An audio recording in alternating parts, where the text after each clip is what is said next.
ડભોઈ તાલુકાના અકોટી ગામે આવેલી પ્રાથમિક શાળાને ઉચ્ચતર માધ્યમિક શાળાનો દરજ્જો આપી ધોરણ 9 અને આવતા વર્ષે ધોરણ 12 સુધી શરૂઆત કરવામાં આવશે। આ અંગે ડભોઈ વિધાનસભાના લોકલાડીલા ધારાસભ્ય શ્રી શૈલેષભાઈ મહેતા હસ્તે અકોટી ગામે ચાલુ સત્ર માટે ધોરણ 9ના વિદ્યાર્થીઓને પ્રોત્સાહિત કરી પ્રવેશ કરાવ્યો, ત્યારે ગામ લોકોમાં કોઈ મોટા તહેવાર હોય તેવી ખુશીનો માહોલ સર્જાયો હતો।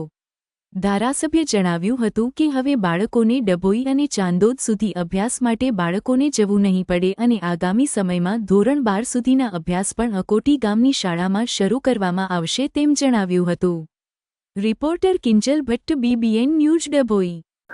ડભોઈ તાલુકાના મેવાસ પટ્ટામાં એક પણ માધ્યમિક શાળા નહીં હોવાથી અહીંના ગામોના બાળકોને ડભોઈ અને ચાંદોદ સુધી અભ્યાસ માટે જવું પડતું હતું।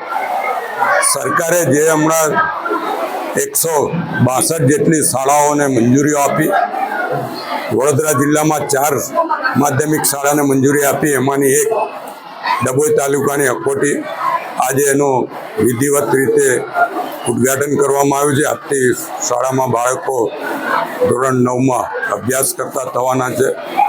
આવતા વખતે 10મું ધોરણ પણ અહીંયા ચાલુ કરવામાં આવશે અને અહીંયા 12 ધોરણ સુધી વિદ્યાર્થીઓને ભણવાનું મળે એવી વ્યવસ્થા સરકાર દ્વારા કરવામાં આવશે।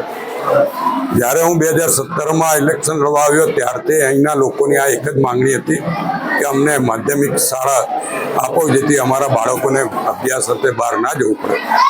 આજે એમની લાગણી અને માંગણી પૂરી થઈ છે।